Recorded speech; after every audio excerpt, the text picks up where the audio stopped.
বীরভূমের কোর কমিটির বৈঠক স্থল নিয়ে বিতর্ক। কোর কমিটির বৈঠকে যোগ দিতে এসে কার্যালয়ে যান কাজল এবং সিউড়ির দলীয় কার্যালয়ে যান কাজল শেখ। সেখান থেকে ফিরতে হয় বীরভূমের জেলা পরিষদের সভাধিপতিকে।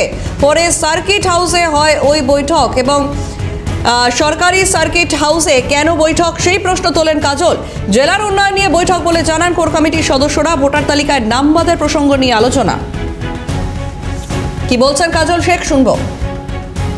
যিনি মিটিং ডেকেছেন প্রশ্নটা তাকেই করা উচিত, তিনি কিভাবে করেছেন, কী জন্য করেছেন, কেন এখানে হলো। আমি প্রথমে যখন আসি আমার মনে হয়েছিল যে মিটিংটা সিউড়ি দলীয় কার্যালয় হবে।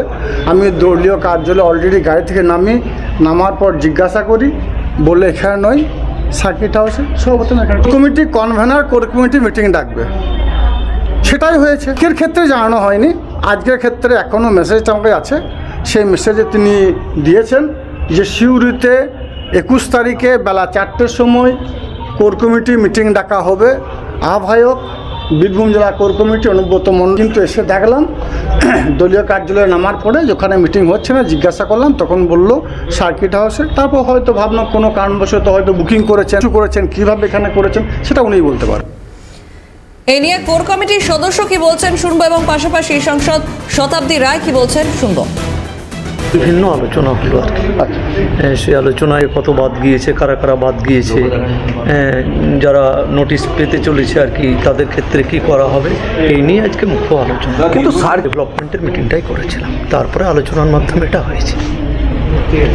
নিয়ে কথা হয়েছে, ডেভেলপমেন্টের মিটিং হয়েছে, তারপরে একটা আলোচনার বিষয় আছে ডেভেলপমেন্টে কি কি হবে হিসাব নিয়ে।